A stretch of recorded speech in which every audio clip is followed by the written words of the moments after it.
I'm Hamish Barker. I'm co-convener of the newly formed Nelson Astronomical Society. Is it astronomical or astronomy? Astronomical. It is astronomical. We should have gone short of it anyway. Yeah, co-chair with Laurie, who's sitting over here. Laurie's also co-chair. Tonight we have Andrew Buckingham come to show us some nice toys. A lot of carbon fibre, I see.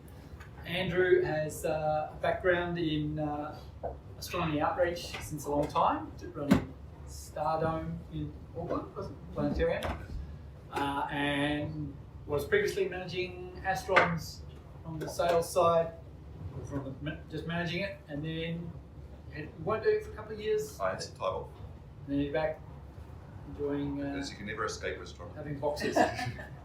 So he's brought some gear to show us some of their latest offerings, and Astronz is, well, he'll fill you in on what Astronz is, but rest assured that it's not a bad place to buy your gear, in that it's local and you're benefiting a local society, and also the good prices. So, Andrew, thanks for coming, and take it away. Thanks for having me. So, my name's Andrew Buckingham. Those that haven't met me before, so my background's in my passions in public outreach astronomy. So planetary background as well, and then Stardome, and then from Astronz, and also just a long-term membership, and almost 40 years now from the Auckland Astronomical Society. So for me, it's a hobby that turned into a career. I don't know how that happened, but it did somehow. It was a good move to do, and something I love doing. My real passion is just showing people the night sky and teaching people the night sky. So I'm a research astronomer, so I specialise in the public outreach side. Those that do know me, I'm back. So I've been away for a couple of years, took some years off, but I got a call and they said, "Would you like to come back?" And I said, "Oh, why not?" So a little about Astronz first of all, then we get into the equipment itself. And we may sneak an extra telescope. We'll have a spot for another telescope here, which is coming, hopefully. So Astronz itself is a business that sells telescopes, binoculars, and astronomy equipment. But we're a little bit different in the fact that we're also a registered charity. We're fully owned by the Auckland Astronomical Society.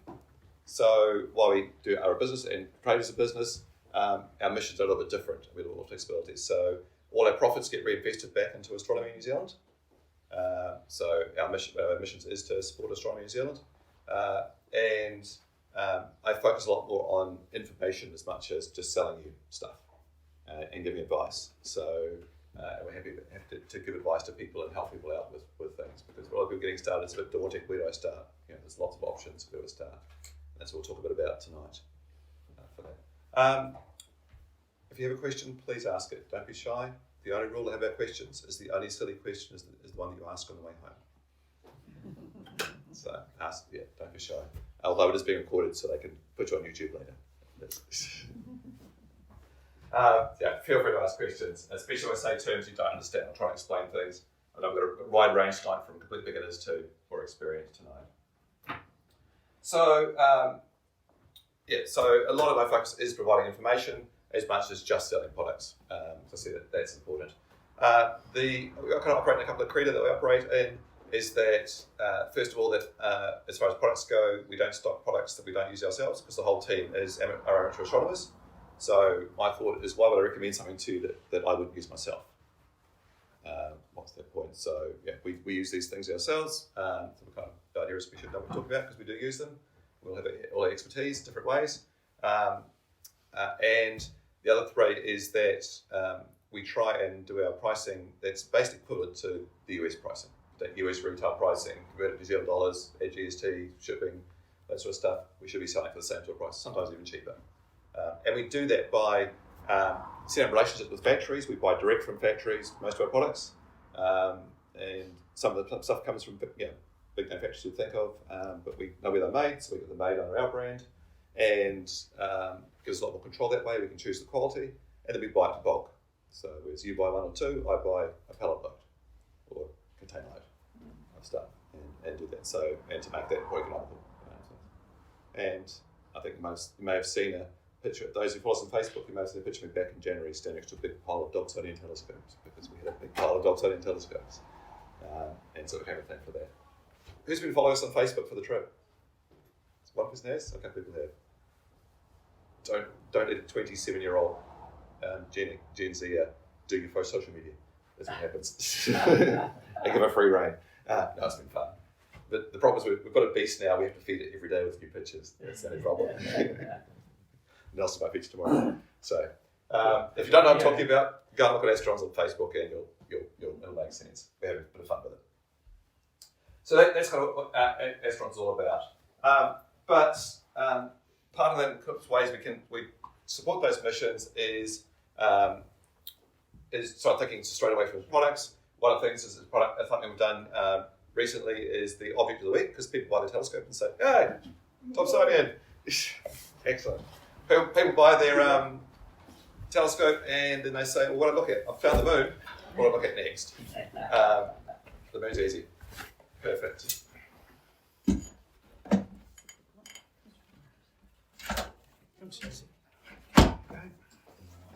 Perfect. It's on wheels too. Excellent.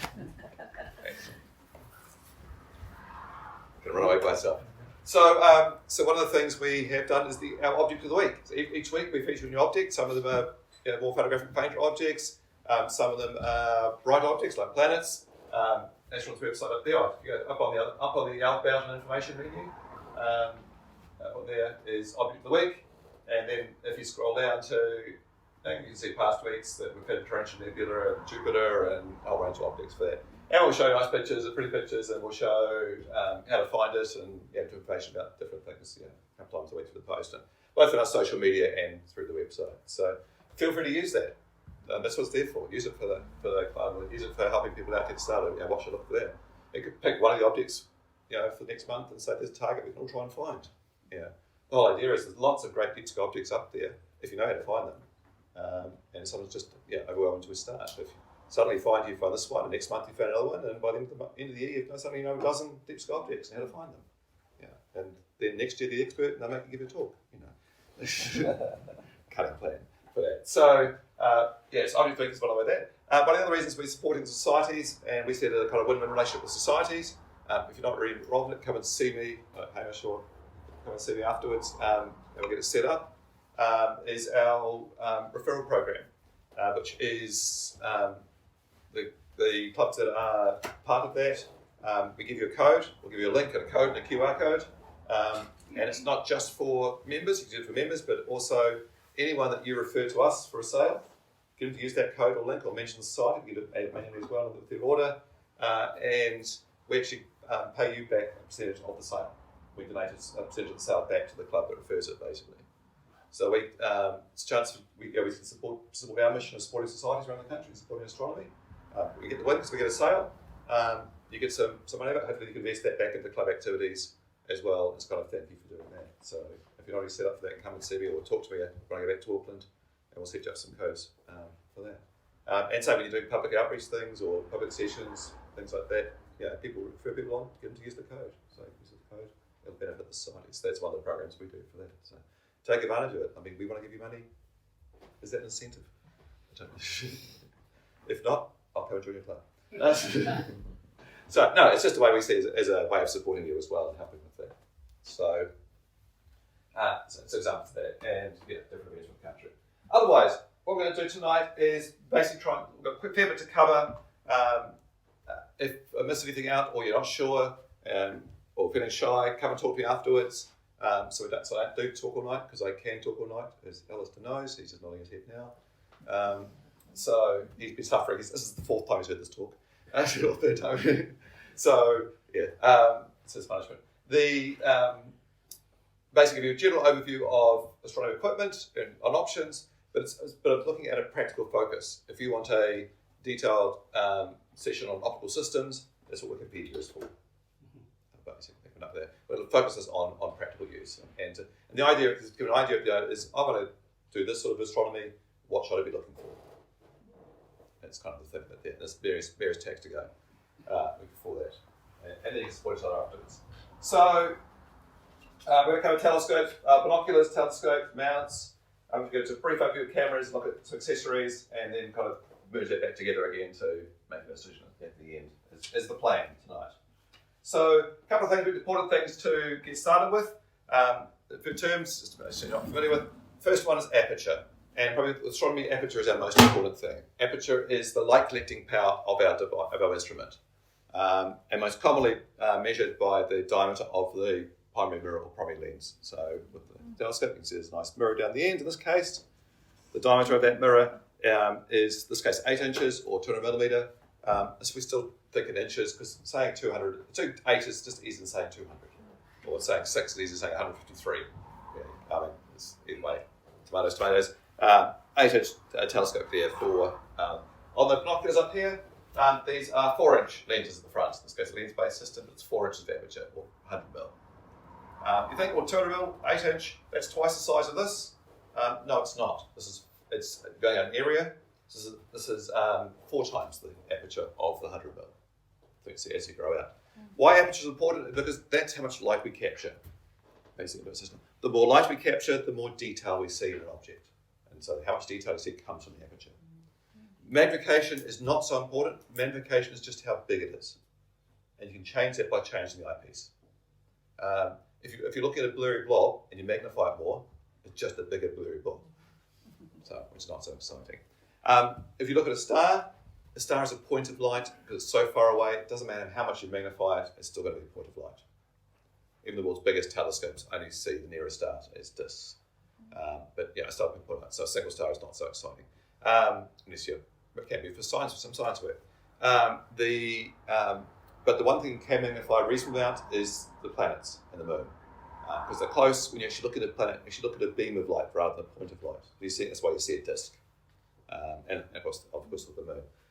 So you can magnify a reasonable amount, but when you do magnify, you look at a smaller field of view, so look at a smaller piece of sky, which depending on how accurate you're tracking, can be how often do I have to adjust the telescope or how accurate I track. And you also magnify the atmosphere above you. And so if it's a lovely clear night, like tonight seems to be, you get a sharp image. But sometimes you look at it across the bay and it's all hazy, because it's all windy and hazy. We're looking through that. If you look lower in the sky, you're looking through more haze or more atmosphere. And that's just and you magnify that as well. So if you looked at the moon before and you see that shimmeriness, the moon's what kind of shimmery when you're looking through a telescope at the moon. That's just our atmosphere looking through. Yeah, that's what causes the stars to twinkle. Basically, or scintillate. So, yeah, magnification is not so important. We'll talk a bit more about it as we get into the telescopes. There's also, I'll talk about tonight, focal length or focal ratio, and that's expressed in basically the focal length of the telescope. The practical side of it is when you have a shorter focal length, you'll have more curved optical systems. And so it's this sort of mirror. So we do this one, if we had a shorter version of this telescope, we can do it with a more curved mirror. But of course, a more curved mirror will cause more distortions because it's more curved. Same with the lens, it's more curved. It makes it more compact, but it can cause more distortion. But how about if you have a shorter focal length, or shorter focal ratio, you get what they call a fast system. It means you look at a wider field of view for a particular eyepiece or camera on board. Maybe so you can change the eyepiece to change that magnification factor. But if you look at the same eyepiece, you'll basically look at a wider field of view. If you're a longer focal length system, then you get a smaller field of view. And for a particular eyepiece, it means you'll get more magnification. So you try to get that balance of what sort of viewing you want. If you want to look at big wide fields of things, big wide clusters, maybe a shorter focal ratio is better. If you want to look at planets, more focal length is good. If you want to do all of the above, we've got to work some compromise here. And there's ways to do that. So we'll mention that a lot tonight. And then we'll be with the two different optical systems, basically lens-based or mirror-based. So we'll talk about more about that detail with the telescopes. So first of all, let's look at binoculars. Binoculars are a great way to get started with viewing. A couple of technical things with binoculars is, so the great thing about binoculars basically is they're a low magnification, wide field of view. So it's good for exploring the sky and seeing the big picture. So whereas the telescope, you're looking at I'll get that in a second, jumping. Sorry, distracting. But it will give you a good example. So binoculars look at that wide field of view, low magnification. With a telescope, you look at single objects in detail. With a binoculars, look at a region of sky. Very short focal length. These are a pair of 10 by 50s. So how the numbers work, if you're not sure, the 10 is the magnification, so that's the eyepieces. The 50mm is the aperture, or the lens in the front, basically. So a pair of 10 by 50s, pass them around. Nicest way to get started. The other nice thing about binoculars is they're portable. It's much easier to take that in a plane than take this in a plane. We've tried. No, people have tried. Because we get tourists coming, I've got messages from tourists coming from North America down, keen astronomers, and they're saying, is there somewhere I can borrow a telescope to use? Because I can't get my telescope on the plane with me. And have clothes as well on top of that. So although I did have a customer in Christchurch who was coming to Auckland for a meeting one time, and so he had no other things up with him, and he came over, bought his Dobsonian, went back to his meeting, checked his telescope in his 2 bags on the plane, and he got away with it. Because in New Zealand they cared about the weight, not the size. As long as it fit in the hole, they were fine. So he checked in two parts of the top. He took he bought one of these. He checked it on, and so that worked out for him. And ironically, it was cheaper than freighting it to him. That was half the price. So anyway, so they're pair of 10 by 50s. The other thing about binoculars is the image is correct image, so it's the right way up, which makes them great for multi-use. So as well as looking at the sky, exploring the sky, we can use them for look at the view, look at the boats on the harbour, the mountains, wildlife, very portable. So it's a multi-use thing, which means it's a great way for getting started. Great gift for kids. When people think, my kids are interested in getting interested in space and astronomy, I want to encourage that, but I don't want to spend $1,000 on a telescope just in case in 2 years space isn't cool anymore, dinosaurs are cool. Or something else is cool. We're not sure investing in that sort of thing. So the binoculars, even if they change their mind, they can still use binoculars for general viewing use and things like that, and be portable and something they can handle. So it's a good way just to. I love just lying down on the ground and exploring the sky with binoculars sometimes on a fine night. That's a great way to do it. Doing Common Atlas recently, that's how it's done. These are a pair of 15 by 70s. So 15 times magnification, a bit more magnification, 70 little lenses, EVscope area. So it's not just a little bit more than the 50mm, it's about 1.8, 1.9 times the aperture. It's got a big jump. But that's about as big as you can kind of do handheld. We do have a bracket, you can put a bracket to put on a camera tripod, but that's about as big as you go kind of handheld. So, however, not all binoculars are created equal. And it's to do with the glass they use, the coatings they use. I'll talk a bit more about the telescopes, about lens-based systems, the limitations on those. But the way binoculars work, while they're so compact, is they work with prisms. So in the back here is a prism system that bounces light back and forwards to help make it more compact. Most binoculars that are on the market have undersized prisms. So although it's a 100mm lens, the prisms might be only using 90 or 85mm of that lens, basically. It's a bit. Well, it's actually you work it out. It could be like 20% of the lens is not being used. They do that to make them lighter, to make it cheaper to make, and because making big lenses is more expensive, basically. So these particular ones, this is a premium large. This is a 25 by 100s, and as you discover shortly, we're on a tripod for a reason, because they're a little bit heavier. If I unscrew them properly.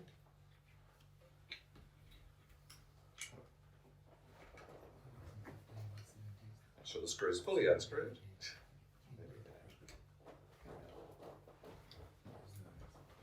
Now, an audience is just heavy.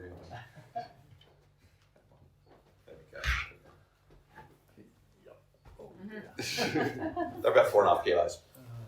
These ones have oversized prisms in, so they actually use the full aperture of the lens, or 99mm of the 100mm lens. Now, one of the... I make them heavy so you can't run off with them. Are they individually focused? Yeah, these ones actually have individual focus eyepieces on them, which some people like. I like that better, because especially if you have different eyes, or wearing glasses is always a pain. Can you focus? With those ones, the nearest you can focus is about 25 metres away anyway, so 25, 30 metres away, so yes.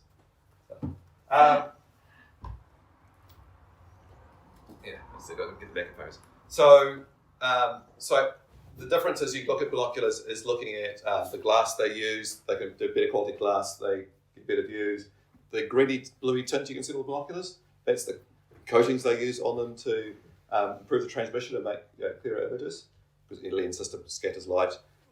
It is, it's got a flex, isn't it? Yeah, like all the rule tonight is, you drop it, you buy it. There's a good incentive. But all those different things, of course, cost more money, but they also improve the vision. So that's why they're good quality and together. But we get around that to say, I buy a pallet load of them of each size, and I can get them at a reasonable price direct from the factory by taking a bit of them from there. That's the way.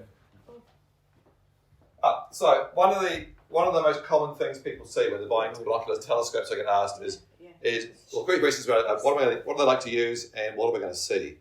So what I mentioned at the moment as part of that informational side is that we're trying to answer the what am I going to see part of it.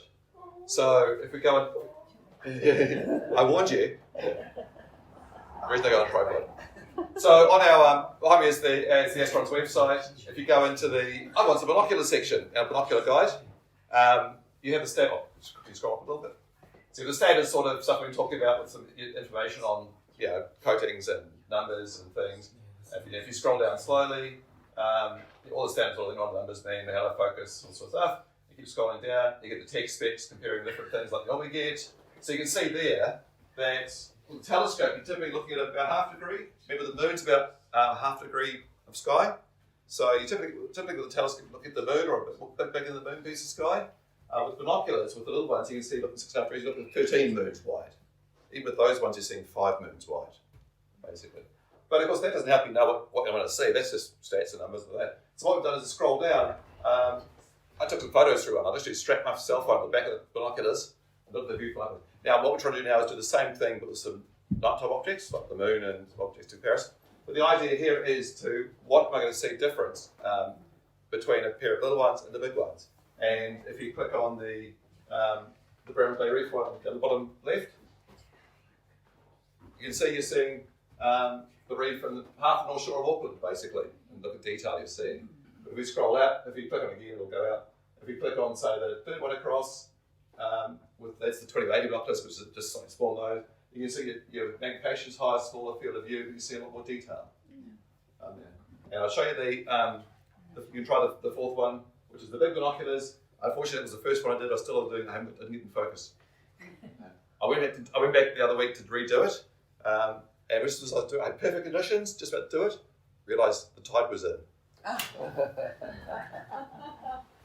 Not others to do for that. So we're going to So you can look at that sometime in comparison. So we're trying to do that, and the same thing with telescopes. It's a mission we're working on at the moment to give so you compare what the difference is between the objects to see.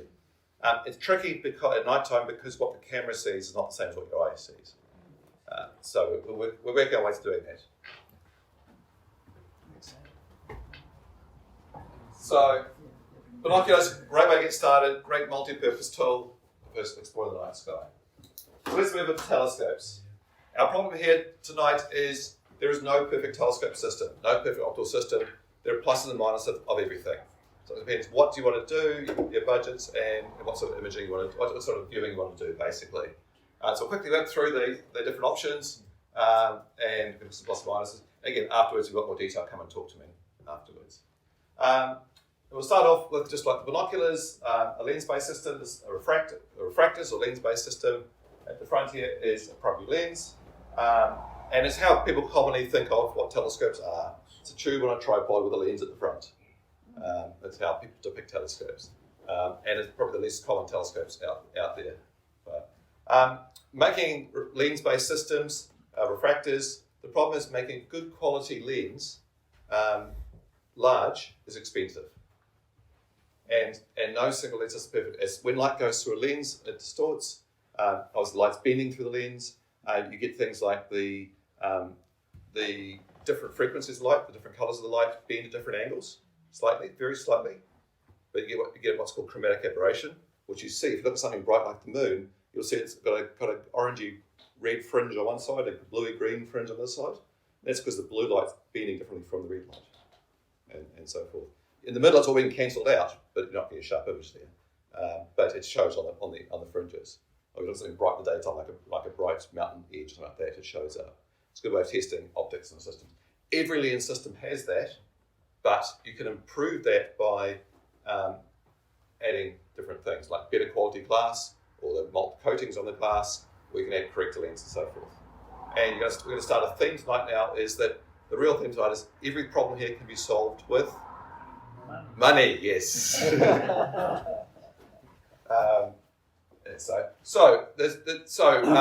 There's roughly two kind of types of refractors out there. There's the cheap, what we call achromat single lens systems, the tube on tripods you see in camera shops, which we don't stock, we don't recommend, because they're limited quality, they're limited aperture, so basically easy to outgrow.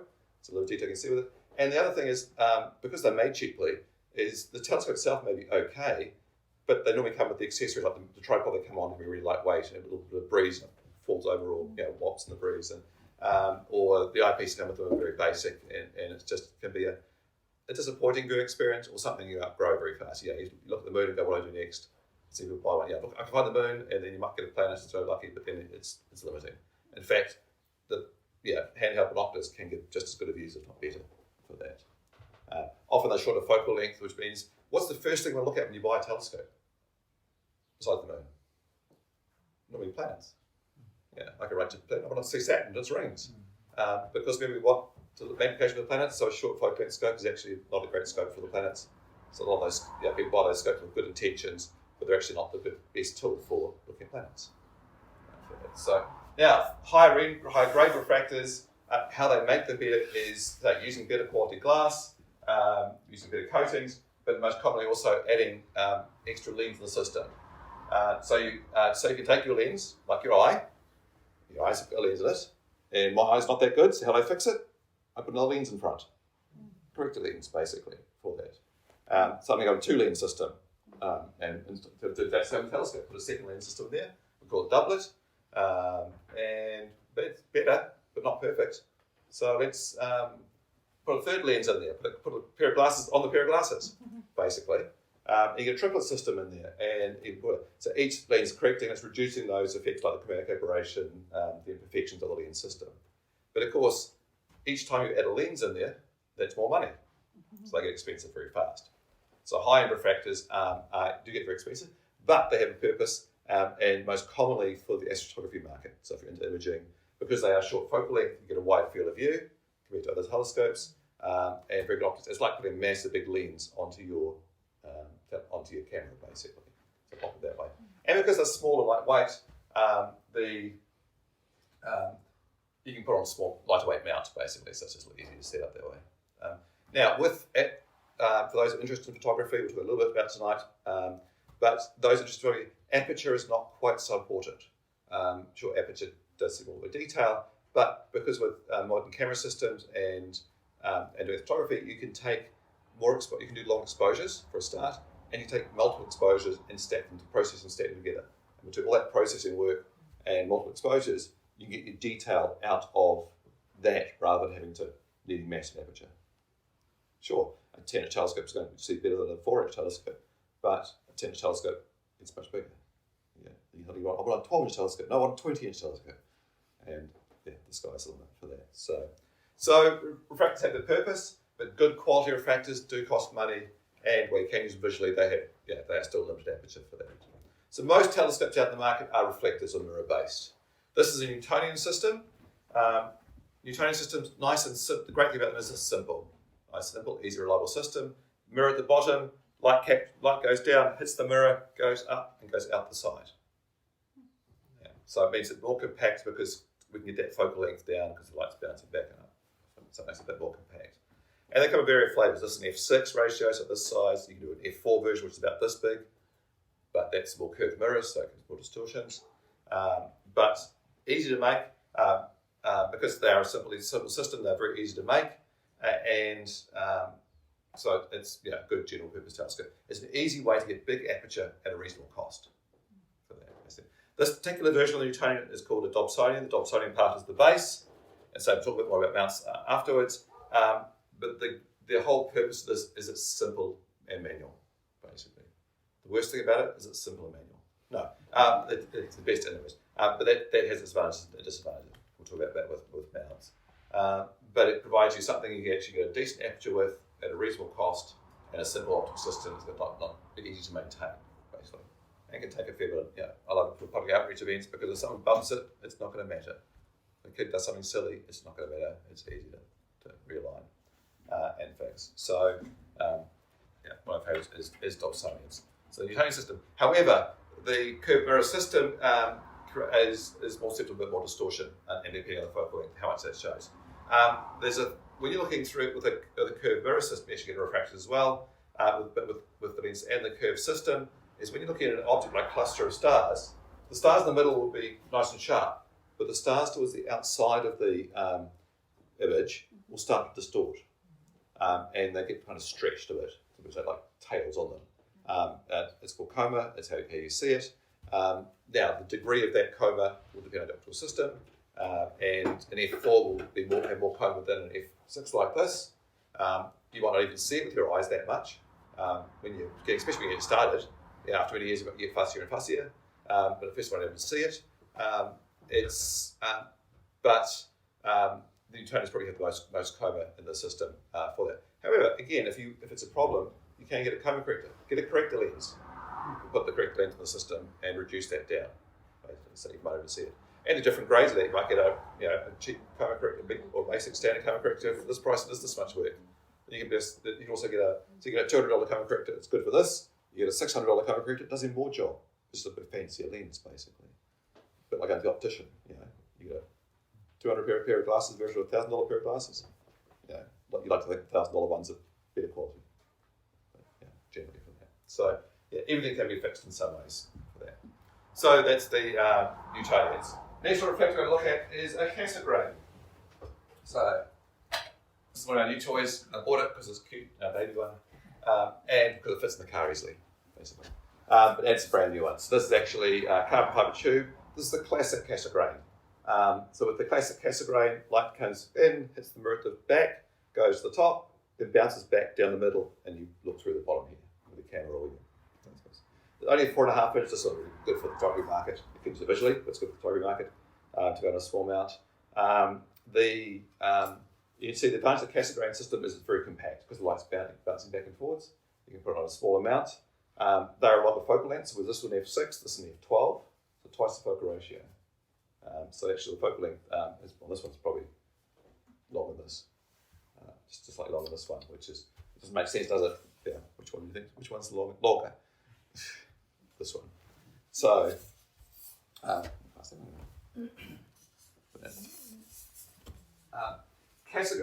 say Cassegrain's nice and compact.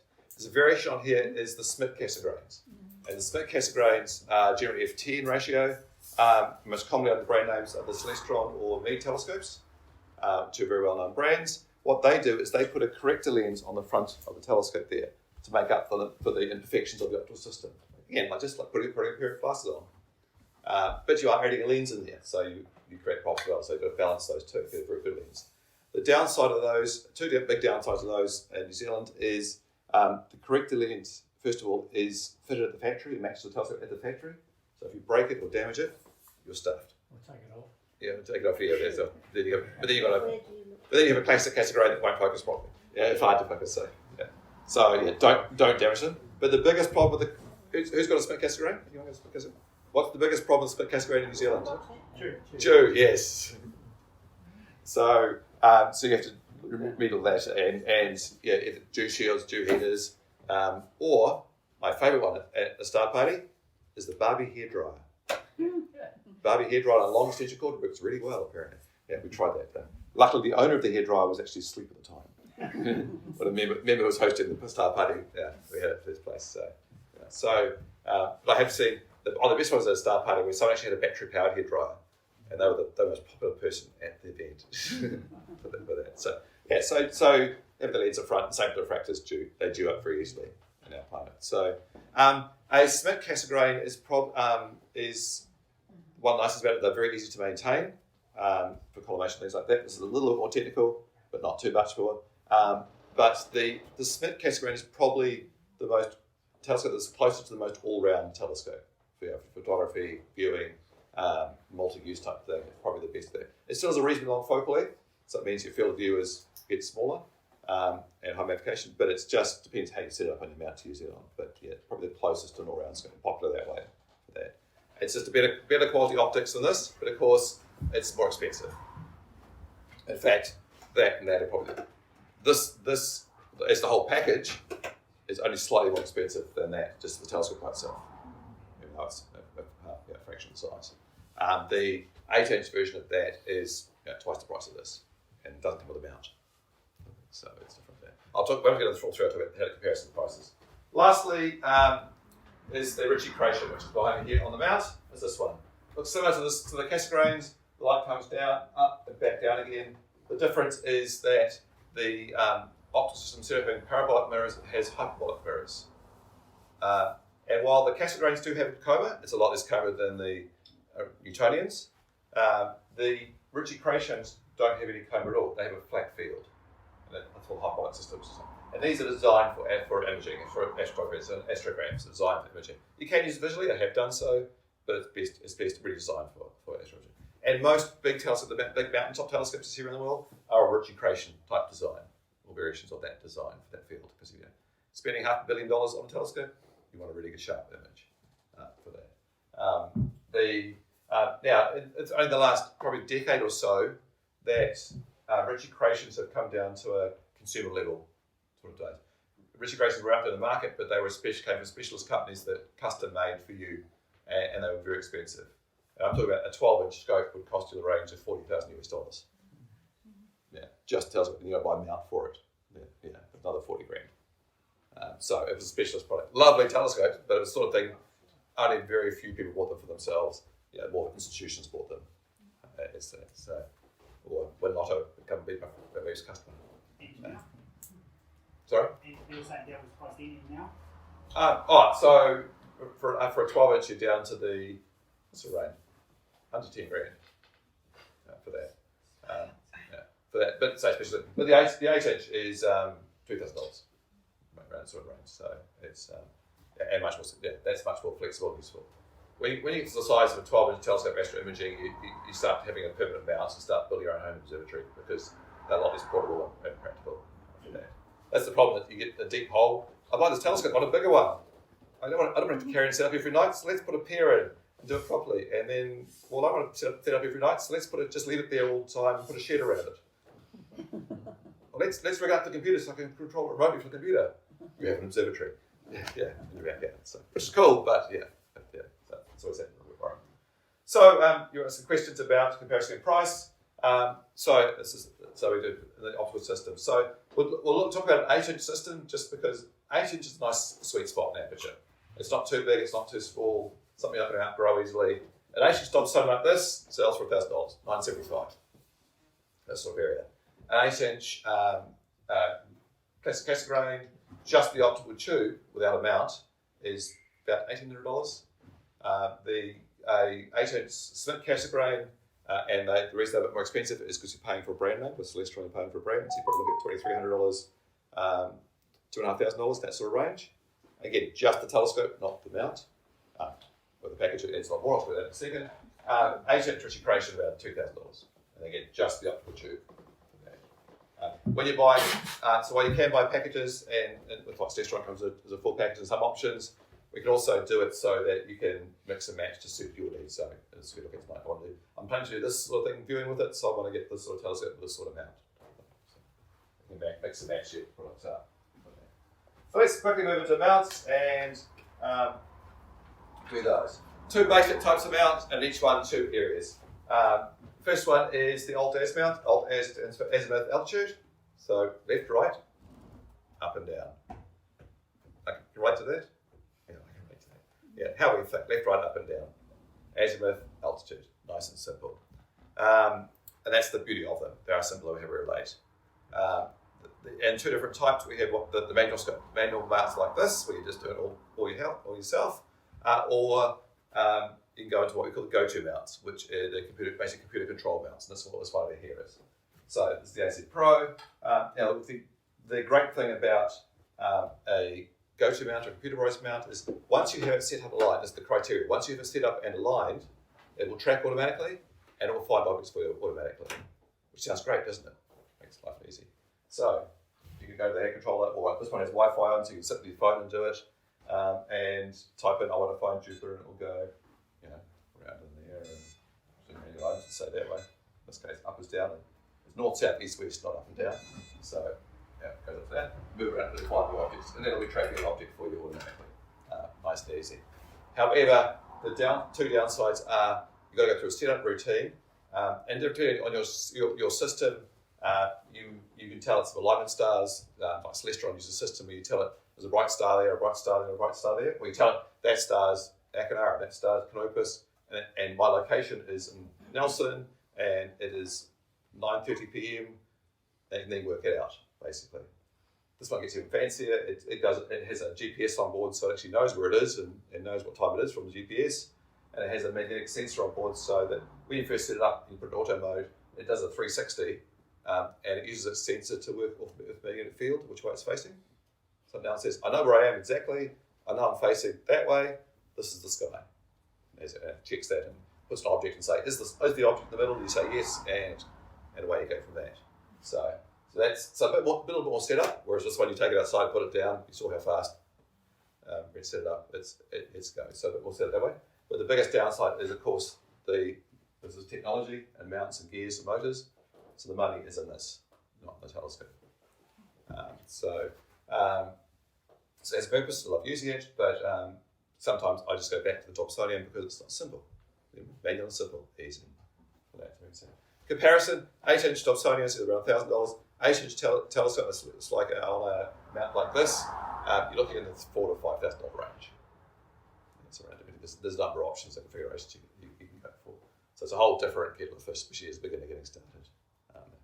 However, once you are tracking automatically, you can do things like photography, like long exposures. But the limitation here is that we're not moving on the same axis as the Earth. So you think what's called field rotation happens, which means that if you're tracking an object, the middle of the object will stay in the centre, but because the sky is rotating across, the outer stars in the outer part of the field will start rotating around. You get star trails of that going around. And you think, well, that'll take a little while. Yeah, sure. You're going to start to see it after about 30 seconds, depending on the telescope you use. Somewhere around 30 seconds, you'll start to see star trails. So, but that could be useful for you because we have customers that mainly visual observers. They've had one of these originally. They've got to graduate upwards. Want to go the tracking mount way, but they want to do a bit of photography, a bit of fun imaging, but they don't want to get it seriously. They just want to have a bit of play. So this could be a solution, and then they worked out they can do lots of short exposures, stack them together. Just do 20-second exposures and stick it together.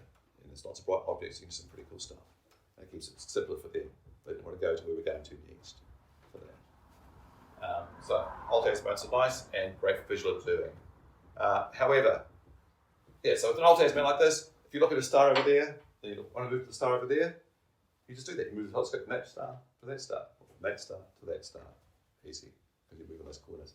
However, it's not the Earth, the coordinates the Earth is lined up on, the Earth has axis, and the coordinates we use there are longitude and latitude. Or we move those to the sky, we refer to them as right ascension and declination. And the Earth is rotating on longitude or right ascension. For the astronomy, you can see that. So how we cope with that is, let's line the telescope up on the Earth's axis. And that's what this mount is. Equatorial, called an equatorial mount. And when we do set it up, so it has some complication here because we've got to point this part of the mount, the axis of the mount, at the south celestial pole, the imaginary point the sky appears to rotate around. Now, would it be handy if we had a bright star right at that point? Yeah, well, the northern hemisphere they do, makes it much easier for them to find it. Southern hemisphere, we have nothing bright anywhere near that part of the sky. So traditionally, people doing astrophotography, people want to do an accurate pole alignment, would use an iteration process or different tools, and basically you guess where it was, estimate where it was, and you say, take a sample picture, I'm out by a bit, move left a bit, and then you test another sample picture, no too far, right a bit, down a bit, and you do that. And you spend an hour just doing this alignment, basically, all longer to do that. Frustrating. And of course, what happens after an hour and a half? Yeah, exactly. You must have looked properly. So, yes, it's a joke. So frustrating. Or I love it when I go to the Dobsonian, we're at like a star party, go to the Dobsonian, and the photographers are all doing setting up like that. And I've done an hour of observing, packed up, gone and sat inside, and they're still setting up. So it's however, remember what solves everything? Money, yes. So new tools are coming, and to help with that, this particular mount, is a configuration. In the top of the mount here is a camera system. That when you basically put the mount down roughly south, you plug your computer in the back, your laptop in the back, put some software which through here takes a picture of that part of the sky.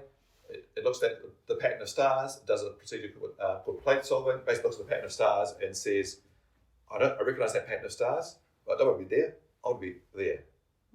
So it then says move.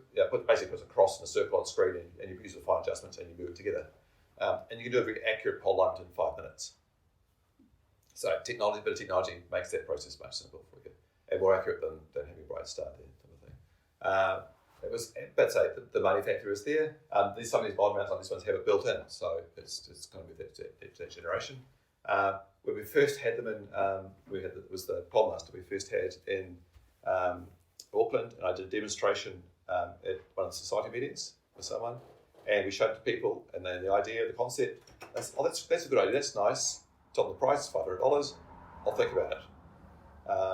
We did a demonstration of it out of the sky.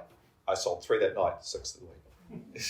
Because suddenly it saved them buckets of time. And they suddenly said, well, that's worth money and my time, and I get their energy, basically. So technology is improving greatly over the last decade for this sort of stuff. So equatorial mounts are more complicated because you have to do that pole alignment. If you don't do the pole alignment, there's no point. When you use an equatorial mount, you might as well use an alt-as mount. So the complication there, and they have the purpose. The biggest purpose for equatorial mounts really is for imaging, doing long exposures.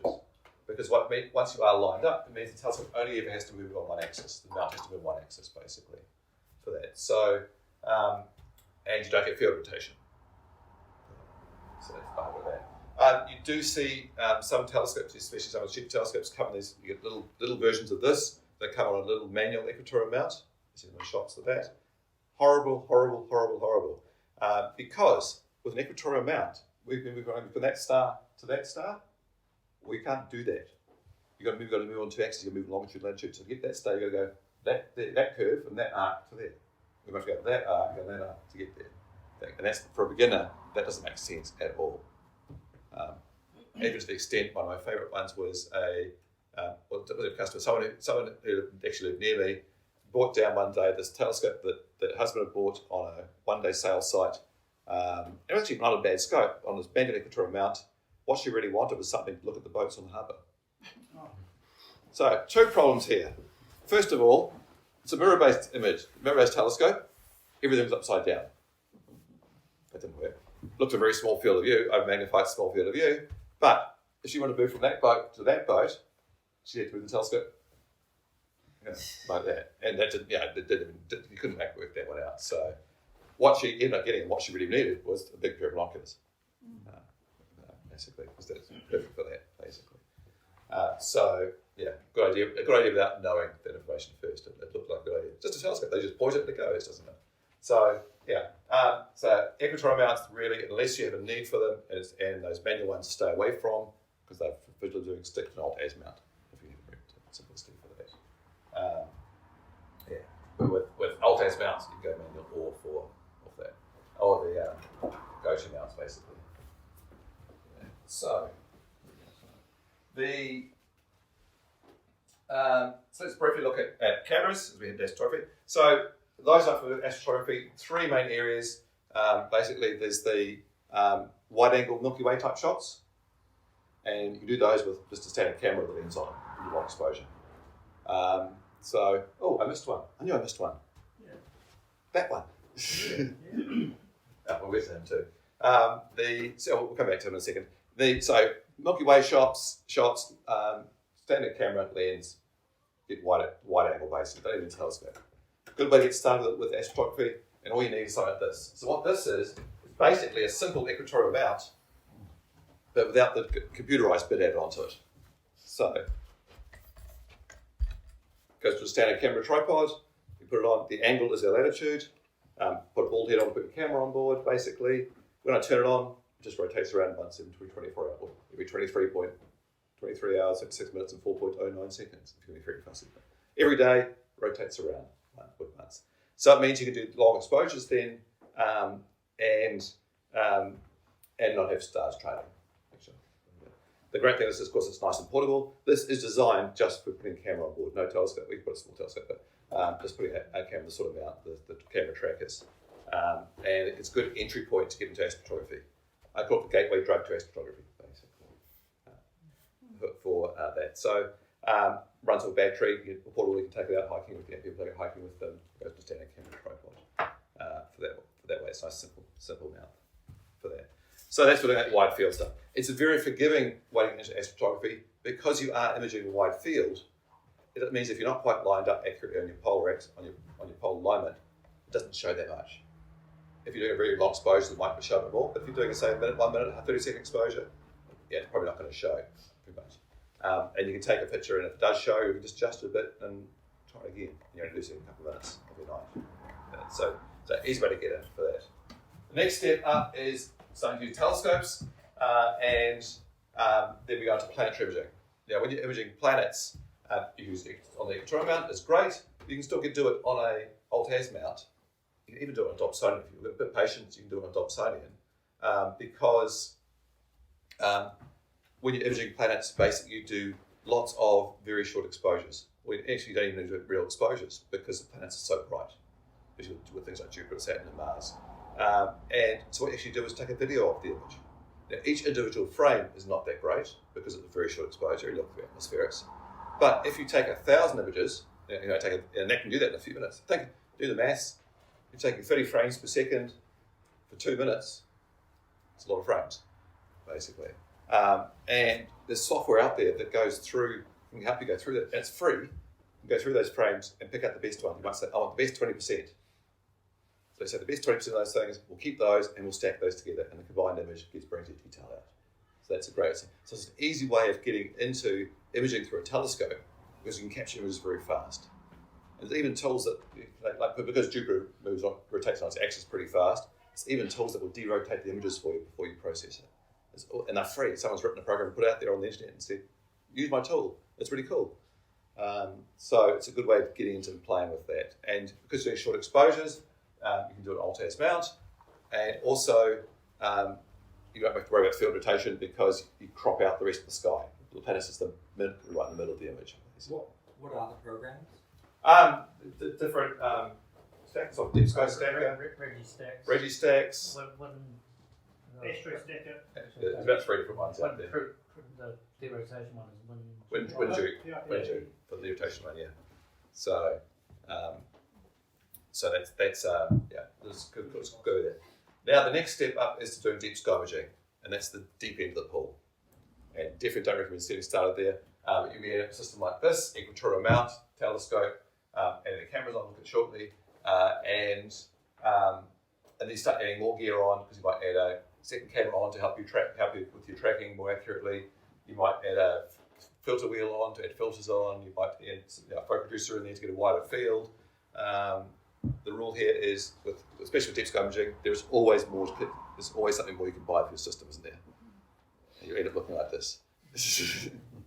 So it's there's always something you could buy to add on to it to improve it or to play with it, type of thing. And you've got a comment on the strain gauge versus Strainwave versus. Okay, you can do. So this particular Equatorial mount is one of our new Strainwave mounts. The Strainwave is the new generation technology that's been coming in the last couple of years. This is a second generation mount. The Strainwave mounts are just as accurate, if not more accurate than the traditional Equatorial mounts.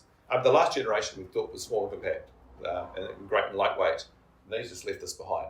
This is a big advantage that they're much more compact. You've got a mount here that weighs 3.5 kilos. You can take up to 20 kilos of telescope on board. Without balancing. 13 kilos without balancing and without counterweight. And then if you want to do more, you can do like that. We threw an 11-inch Celestron here the other week, and there's a video on our YouTube site showing a YouTube page showing 11-inch on the scope, just playing in the office for fun because we could. So you can always lie something on it to that. They're very compact, but of course, when you fancy technology, of course, they're not cheap either, and they're a little bit more expensive. But it's the latest thing, basically. And so as the technology is improving all the time, things are getting easier and easier. All these things that traditionally would make astrophotography hard and much more complicated, technology is just making it easier and easier and easier for things like that. It all set up with USB ports, so you plug it into your computer, it's got Wi-Fi on board. Some of the ones don't even come with head controls anymore. It's an option because you control it from your computer or your device by Wi-Fi. This one, remember, here's a good friend of mine. He's a member of the Open Astronomical Society. We were showing it at the society meeting one night outside in the courtyard and zooming around the sky. And it showed all these great features it does. Auto align does this sort of thing. And I told him, and it's voice activated. He looked at me dubiously, didn't really believe me, but I managed to convince him after a few minutes to go up to the mountain and talk to it. And he did. He said he just went and go to Orion Nebula. The telescope went Orion Nebula. And he was guy behind him was controlling his phone. So we're good. We are good friends. Still. So, yeah. He still talks to me. Yeah, we are. So technology is making it easier and easier with these sort of alignments and things like that. But of course, technology costs money as a development. So, and that'll be the last thing to look at with that. Briefly look at, so you can use for cameras, you can use your standard DSLR type camera with the, it's a good way to start, probably a good way to start because they already have one. But they have the limitations. DSLR cameras have IR filters in them, so if you're imaging around that part of the end of the spectrum towards the hydrogen alpha, you lose some data.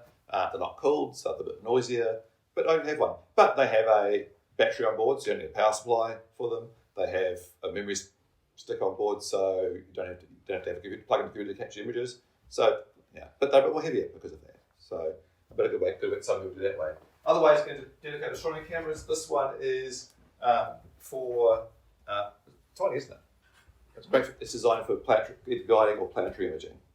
Small chip. You don't need a big chip for planets. Planets are only that big in the sky. So it's the size of an eyepiece. You literally put it into your focuser.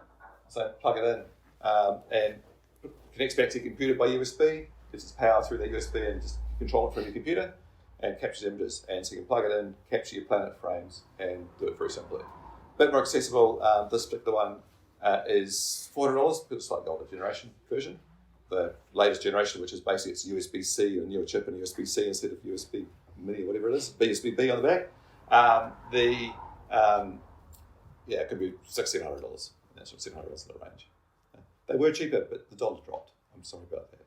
Yeah, the dollar is not my friend this year. I'm happy to get back up to make things easier. But yeah, it gives you a way you can kind of get in and have a play with things. You can do some still images through here as well. But if you go in the whole hole, you move into a cool camera like this. And again, the same sort of chips that DSLR cameras have. There's the chip in the end. That's the fancy chip. The chip is at the front here. The normal camera is at the back, which can create some problems. But the difference here is that part of the unit is a fan to cool it.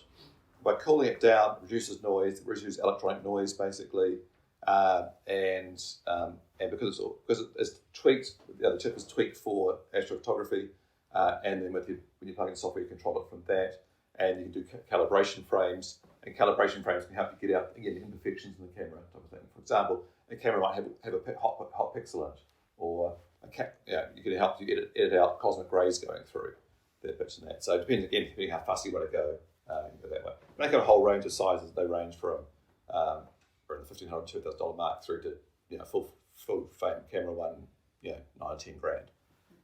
Lovely toy, but do you need pictures that are that big? Yes, you do.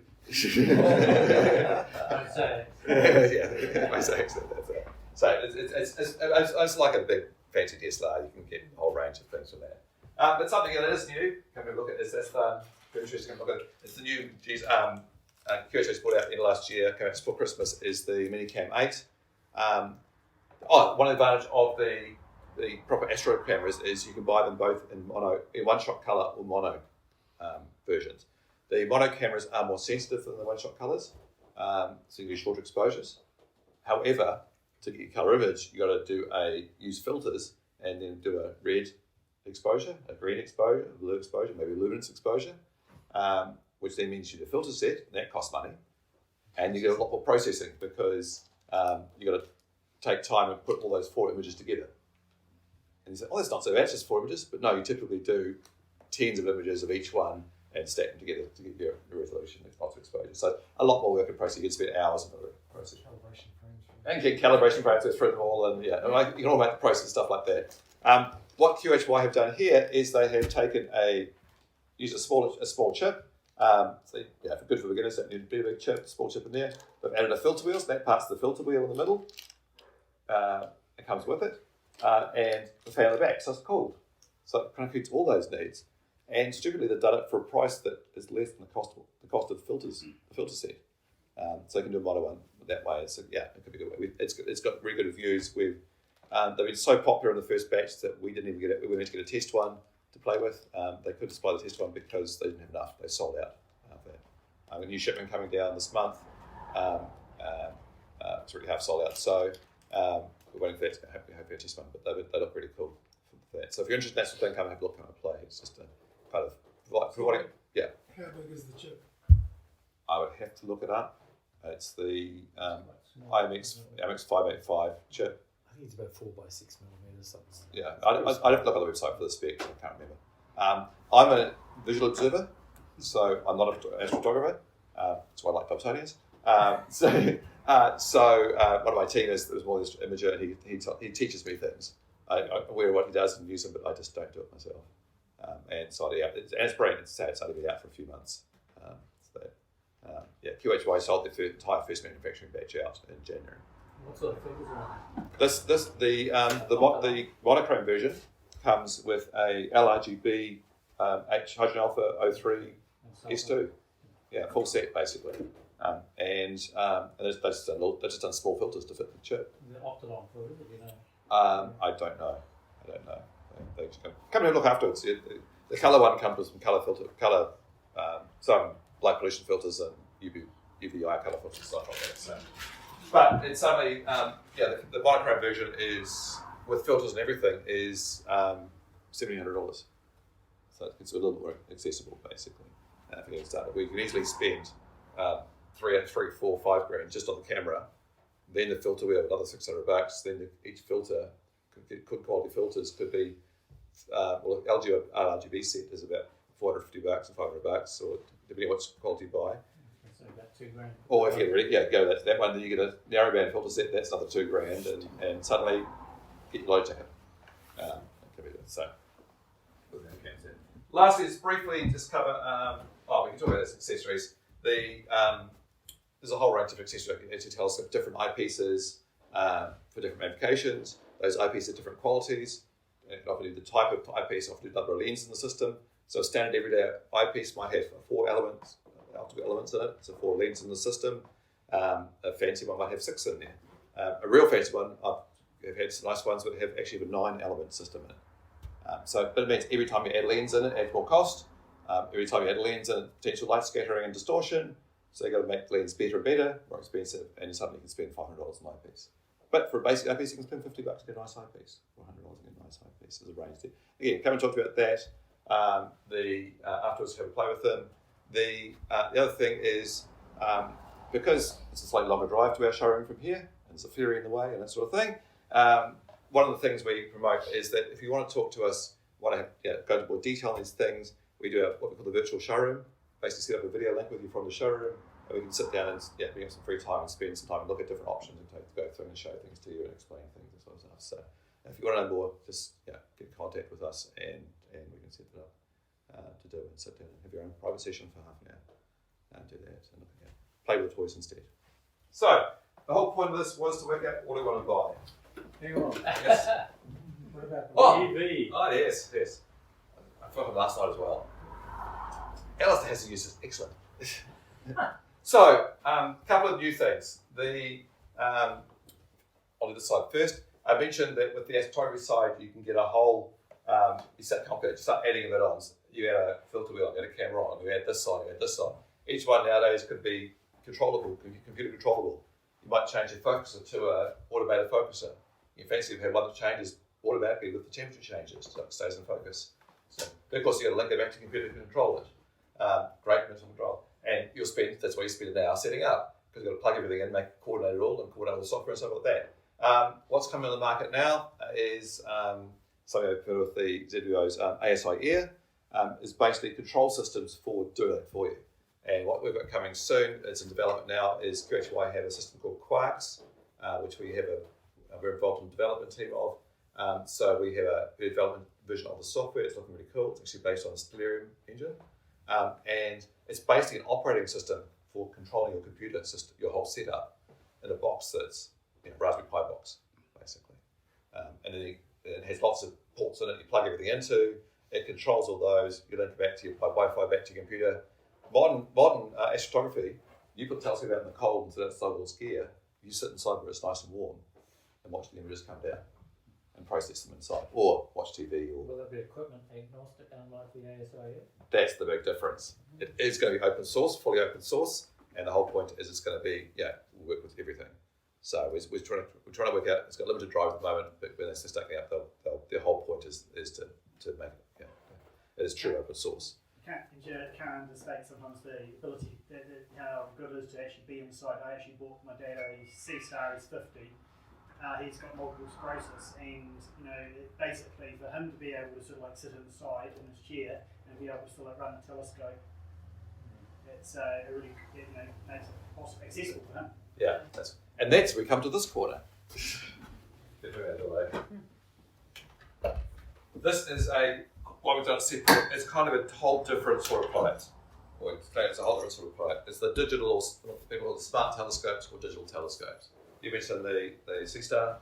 This is the Equinox, the Equinox from Stellar. The C-Star is a 50mm aperture. This is the 114mm aperture.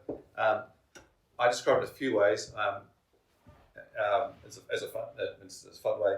I describe it as a telescope for people that don't want to do astronomy. And it'll make more sense in a second. This is the way I describe it as well. The idea of the smart scope is instead of going to get rid of all the limitations of all the things that Ish been talking about, like polar alignment and tracking and good bounce and all these things, like we're talking about there, and spending all that money on a fancy system, what they've done is use technology to try and get around that, pretty much. So what they've done is do a pretty standard telescope. It's a 4.5-inch Newtonian. It's not a flash telescope. It's a pretty standard telescope.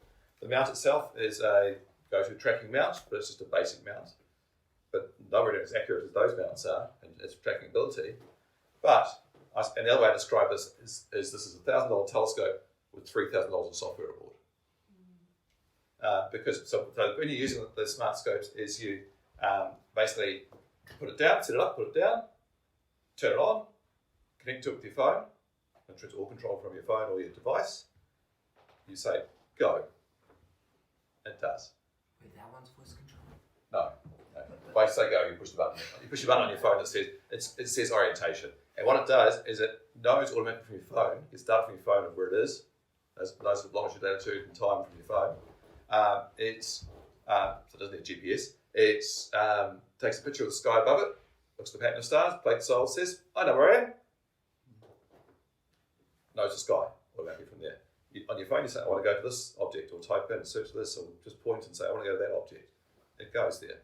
Now, instead of being accurate and having as accurate as these ones there, it goes over where it thinks it is roughly, takes a picture and says, no, I'm out by a bit, I'll move across a bit, right a bit, it just iterates to the plane. It's pretty fun to watch sometimes. You think, what are you doing? It just goes bang on. And I tested this out last year with one of the comets in the sky, which required a back deck, comets in the database, it updated automatically, went straight to it. Didn't have to update because where the comet was tonight, because it just iterated to it. Basically, plate solved there, the comet was there in the field. So it's a different product. It's a different sort of thing. It's not traditional looking through with your eyepiece. So if your experience that you want is to see it with your eyes, then you see it on a screen. If you want to experience, you want to do is to learn the night sky. No, it knows the sky, knows everything. Basically, doesn't quite make a cup of coffee, but it knows the sky. So that's why I say it's a telescope people don't do astronomy in that sense. the data comes down. How it works is it takes a very short exposure. It takes 4 second exposures. So not much can go wrong in 4 seconds. Then it takes another 4 second exposure and combines that with the first one. Then it takes another 4 second exposure and just basically stacks up layer of photo. Combines it all together. That's how it breaks up. So you see it on your photo. The photo builds on your image builds on your device as a single. So you just keep it going if you want to for 30 seconds, for a minute, 5 minutes, and just keep building up until you've got your sort of image that you want. You can still take that picture off after the data off and process yourself. So another good application for them is what you have for people with limited mobility. Could be good for outreach work. Some people get outreach work, educational work. We were looking at it for one of the universities for the undergrad students, because that level, they're just trying to train the students of how to observe, how to do research and how to observe. But as what the professor said to me, I end up at the moment spending half my semester teaching them how to use a telescope without breaking it. With the department's got telescopes, but most of the students come in and have to use a telescope, a second telescope. So with something like this, they can literally teach them in 10 minutes how to use it. It's pretty reliable, and they can get on and practice taking data because of the stage that And then when they graduate, they can become a postgrad student. They get to move on to a big proper telescope, proper data sets. It's a good practice training. So different applications. That's what's a different sort of product for that. The downsides of it is an evolving technology. It's like an iPhone, buying a new phone. There's a new one every year, if not every 6 months, coming out. Different brand ones come out. So the C-Star came out. Interestingly, the C-Star first one that came out was a 15 mm aperture. The next generation is 30 mm. They're getting smaller. Remember we said aperture is good? They're getting smaller. They're getting away with it. There's one that's the dwarf, which is tiny. It's like this. In fact, the guy I tricked on the telescope has one, using it the other day, and he likes it because he lives half a year in each hemisphere, and he can travel with it. It's easy for him for that. And so it's a cool little toy for him. It's a good device. He's got telescopes as well when he's not traveling. So it's a good device there. But it's not even a telescope. It's just a telephoto lens inside the system. I think it talks about 20 mil or 25 mil or something. Tiny aperture. Literally, it's a quarter the size of the little binoculars. Is your aperture of it. So does it need update? Do you need to update? They do software updates and stuff like that, upgrade technology. One thing it's not good for is planets. First of all, because it's shorter focal length, but also because, remember, it's doing 4 second exposures. And remember I said planets are so bright, 4 seconds is way too long. So it's not so. But they are doing software improvements to improve that. It's doing software. It's trying to make up the imperfection of the system by processing and thinking intelligently. So they have their place. They are different, but with a telescope, you remember, you buy extra bits. You buy another eyepiece, another accessory, something else for it. Of course, with this, it's an all-in-one package, which is the point. But it means if you want to upgrade, you have to buy a whole new one. So it's a plus and a minus, but it's and the other market. There are some people who again they like toys, like electronics or toys, and the newfangled thing, and that's the perfect solution for that. Something different. They want to take cool little pictures. They can show their friends. I saw this on my telescope last night, and post on social media or whatever like that. And so that's an option there. But of course, being technology, it's more expensive. So this one's about $4,000. The C-Stars are around $1,000 mark, just over $1,000 mark. Various. But there's new ones coming all the time. I also do see the future that the technology I talked about with the telescope control system. I suspect that over the coming years in the future, that the technology will start to blend in some ways. That you might be able to take that sort of box, add it to your standard setup, and turn it into one of these. Have you seen the integrating eyepieces and Pegasus Astros? Yeah. Sort of doing that, isn't it? Yeah, that's the sort of thing. There's a new product coming out that's trying to do all this, but squeeze it down to an eyepiece. It's actually not an eyepiece; it's a screen you're looking at. The other thing. There are versions that have that like that as well. But again, it's a $3,500 eyepiece. I think about $1,600 US. I think it was. Yeah, about $2,000 US. Yeah, $2,000 US type of thing. Yeah. So again, really cool kit. And if you've had $2,000 in your bank account, you won't go and buy one, won't you? Get divorced. Yeah, but so if you had $50,000 in your bank account, you'd do the two. Oscar, it's a Newtonian design. It is Newtonian, yeah. Where do they have, is the camera like with a secondary mirror? I think it's sitting at the bottom here. Can't there be Newtonian?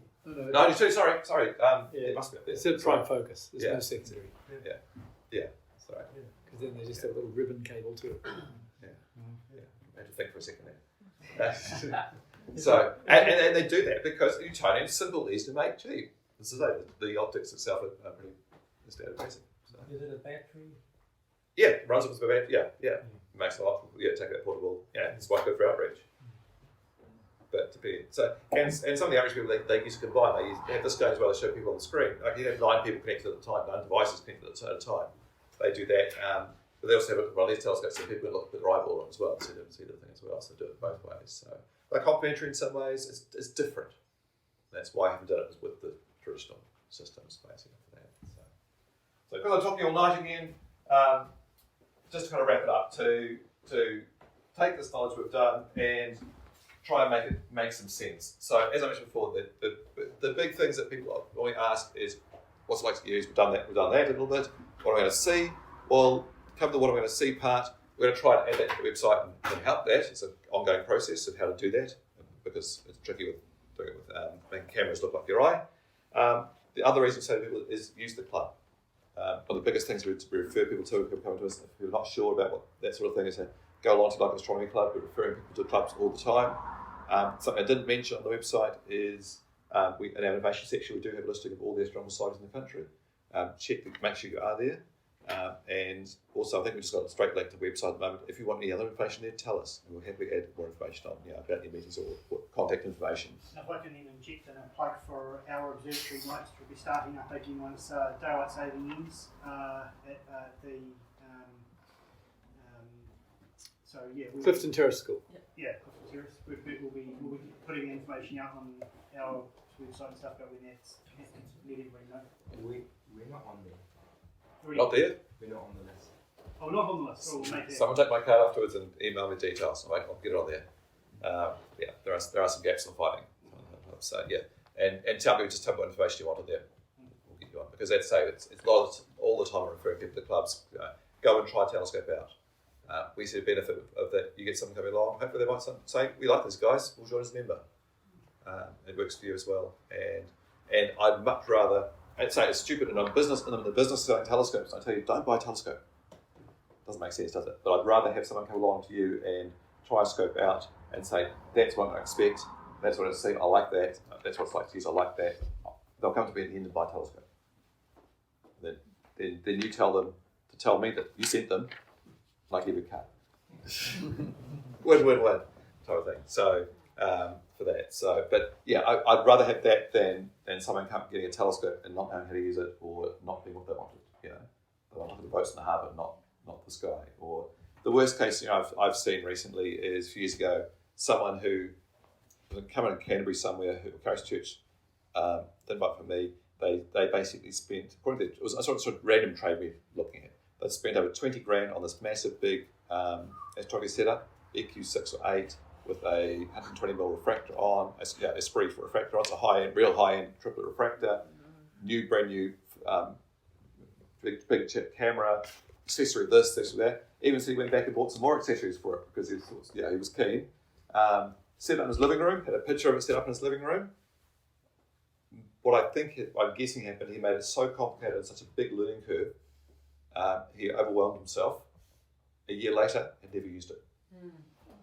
Never seen the star, and he was selling for whatever reason. I don't know why he said it, but yeah, and that for me is the worst case scenario because something is put basically. He goes some of enthusiasm for astronomy and the hobby, and he's been put off it because what he got was not suitable. What I would have said to him is start with one little trackers like that in your DSLR, $100,000. Come back to me, start that, do that for 6 months. Come talk to me afterwards. And if you're still into it, we'll talk about something bigger and more and go on to the local club and so yeah, simple like that. Try one out after that. So.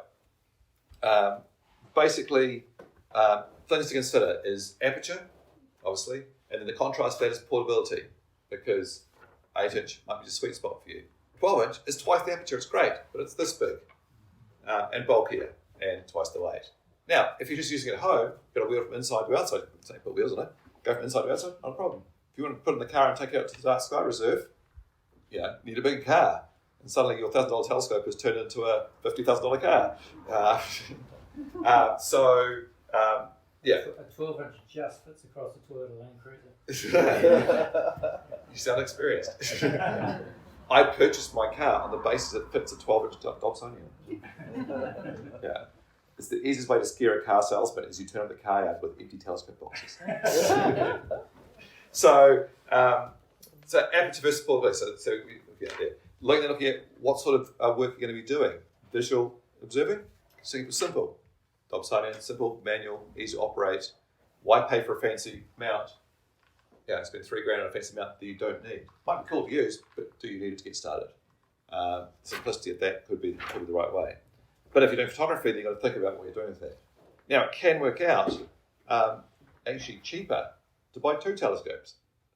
Doesn't make sense at all. But because if you say, I want one big telescope, I've got a milestone birthday coming out, I'm going to treat myself, one big telescope is going to do everything. Well, that telescope's going to compromise on everything.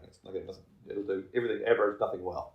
It'll either be difficult to set up, or it'll be expensive, or bulky, or something like that. What can be better is get a big Dobsonian for visual observing, get a smaller scope or set up for your astrophotography, and simple stuff for that, and different use, different sets. So you're not spending hours for setting up for visual. You're not being too simple for photography. So had that several times. We actually did the numbers, and because the mount is the most expensive part of the photography process, you can buy a small mount. A big mount you can easily spend $5,000, $6,000, $7,000 on for a big scope. And then you've got a big mount you have to mount, and you say again, it's a hassle. If I get out tonight, I've got to set this up on the tripod on the mount and so that. I'll do it on the weekend. The weekend it's cloudy, or something else happens in life, so you're not using it. Dobsonian, set up in 5 minutes. It's clear tonight. I'm using it. It's the right choice for you. So what are we going to use for that? So that manual versus go-to kind of choice. But as you're going to be guessing here, the right choice for you is the one you're going to use the most. Yeah, think about what you're going to use the most. If the 12-inch is difficult to set up, you don't use it much. Use an 8-inch all the time. That's easy.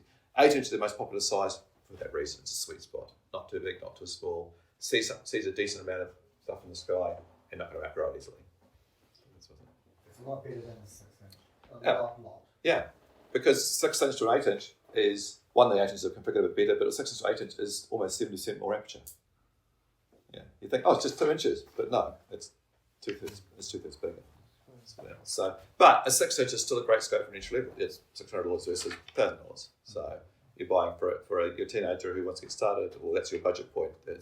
But again, we don't sell smaller than that because, apart from specialty scopes like photography, because small than that we regard as easy to outgrow. And those smaller ones, the more kind of the consumer ones where they mass produce and the quality is not quite as good. I've seen competitors put out several years ago. They brought in the Nova telescopes. Yeah, so Nova is one of the main manufacturers' budget brand. Someone bought them on one of the sellers here bought a whole lot of New Zealand market. They bought spherical mirror versions instead of parabolic versions because they were cheaper. They could make a bit of money on them. The problem with spherical mirror is that the different parts of the mirror focus at different points. They don't all focus back at the same point. So you're never going to get a sharp image. So what they have in them, they have a little corrector lens in them to try and fix that. But of course, that's not a lens, the storage system, that's cheap, and it didn't work. And you couldn't, it created all sorts of complications. And so many times people look at them and I couldn't get a decent image through it. And of course, what my hate with that is, it puts you off the hobby. I can look at the moon, maybe with this, I get lost after that. So the answer to the question of what telescope should I buy is either 42 or, if you don't know the reference, talk to me afterwards. I knew I was old when I was at Stardom. I had to explain 42 to a group of teenagers. It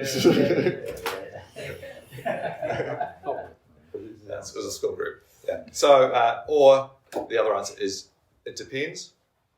It depends on what you do. And the other rule, of course, is money solves everything. Yeah. Any questions? Please feel free to come and see me afterwards, or talk out now.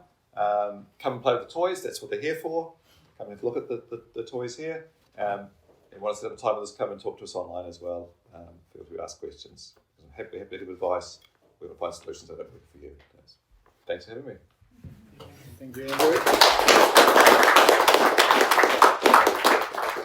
Well, Thank you very much, Andrew. That was great. Probably more information than we expected for the evening. I want you a lot to cover. Yeah, we covered a lot, that's for sure. I'm sure everyone needs to go home and have a little lie down. I do. Yeah, thanks everyone for coming. Next things that are happening, next Friday night, there's a total lunar eclipse. It'll be fully eclipsed as the moon rises. I'm probably going to be set up at, I think, Rutherford Park. That's like next to the river, the park between the river and Trafalgar Centre. It's got a good eastern horizon. So I'll probably have a telescope or two there. I don't know if anyone else is going to come. What time will you be there? Well, moon comes up about 8 o'clock, so I'll probably be there from 7:30 or something. So Next Friday? Next Friday night, Yeah. I guess John's probably going to be set up somewhere in Motueka, maybe, if it's good weather. Let's hope. Yes. I know in Auckland the moon rise is like 7:23 or something, but you would Does go, it? I think from memory. That's what about here, it's about 8 o'clock. Yeah, a little bit. It's Friday next week. A little bit further west. Yeah. But we'll put something on the website and Facebook as well. We plan to put a press release out over the weekend, so try and get some more coverage for it. We'll probably set up near the old wharf by the Janie Sydney. Right, so it's down the end of the Port Road, isn't it? Roughly. Yeah, near the end of old wharf road. So if you're in Motueka or if you're going to be around there, speak to John, get his number, and meet up with him because they'll have a better view over there because the horizon's lower. So they'll see the moon rise better. It's always fun, lunar eclipse, nice red moon. Join us to observe. Come out to the observatory or whatever before you buy anything. And the other thing is, money does solve things if you've got lots of money, but it doesn't have to. No. I have never bought a telescope. I buy optics and make my own telescopes. Not for everyone, but if you're handy with tools, it's fun in itself. And you can build a really big telescope for very little money. You might be teaching people how to do that. Yeah, I've got a lot of glass that needs to be turned into telescopes as well. So It's good to know people are still doing it because it is sort of dying up somewhere around the parts of the country, but it's lots out. You do lots of cool stuff. yeah, I mean, And the most common telescopes people build when they do build themselves is a Dobsonian because it's that simple Newtonian system. yeah, there's only one powered optical element in there. In fact, the little flat at the top is probably harder to make than the main mirror. Most people buy the flat mirror, but and if you're making a telescope like this, it's hard to make a telescope like this for less than they cost retail if you're buying all the parts, because just the focuser alone is worth about $200 retail. But now I've actually been able to 3D print these, and they work all right. So you make a focuser of about $10. There's a website, I can't remember, there's a website there, someone 3D printed their entire 4.5 inch telescope. Yeah. Because they could and they wanted to, and I have a new 3D printer, what can I make? Type of thing. So come and join us and observe. And for goodness sake, don't buy something on Trade Me without asking someone in the club if it's a good idea or not, because there's some real lemons out there. 90% of people getting started at visual observing, we say get a Dobsonian. Yeah, 90% of those people we say get an 8-inch Dobsonian. It's a sweet spot, and it's affordable, it's accessible, it's easy to use, and you get there into some cool stuff. Yeah. I mean, it does kind of galaxies, and I still do a lot of my observing with a Dobsonian 10-inch. Mine folds up, but that's just because I had to take it away camping. But yeah. Anyway, thanks once again, Andrew. Okay. It's great that you came, and great that everyone came along. Thank you. Yes, Laura. Star parties. Star parties. Well, I guess the first one will be lunar eclipse, but it won't be at the observatory. And when's daylight savings? Is a couple more weeks. first weekend in April. Yeah, I mean, we probably, depending on the weather, we might do one before then anyway. I mean, I think you did a bit of a soft opening a week or two ago, didn't you? So we might do some club nights out at the observatory just to make sure everything's... Oh, the motor's working? Yes. We have an observatory again. Real soon now. Yeah. Also, Which will be up on the website. all right. Okay. Couple Come and have of a chat. choice. Don't need to rush out. When are you going to be back again? Tour. I have no idea. This tour evolved out of just by chance that I was going down to Stardate. Alistair was going down to drive down to Dunedin.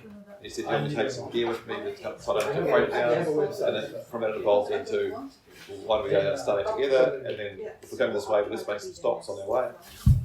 Luckily, Alistair's son lives in Motueka, so let's just go to Nelson. Yeah. So, but it seems to work and people enjoy it, so start out next year, let's do it again. You just got to do a trafalgar center, bring a couple thousand there.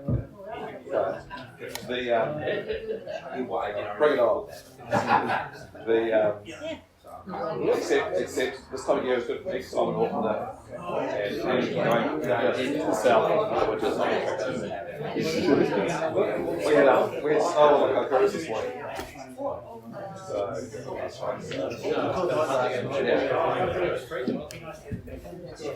Yeah, it's not the whole camera. It's Not good morning.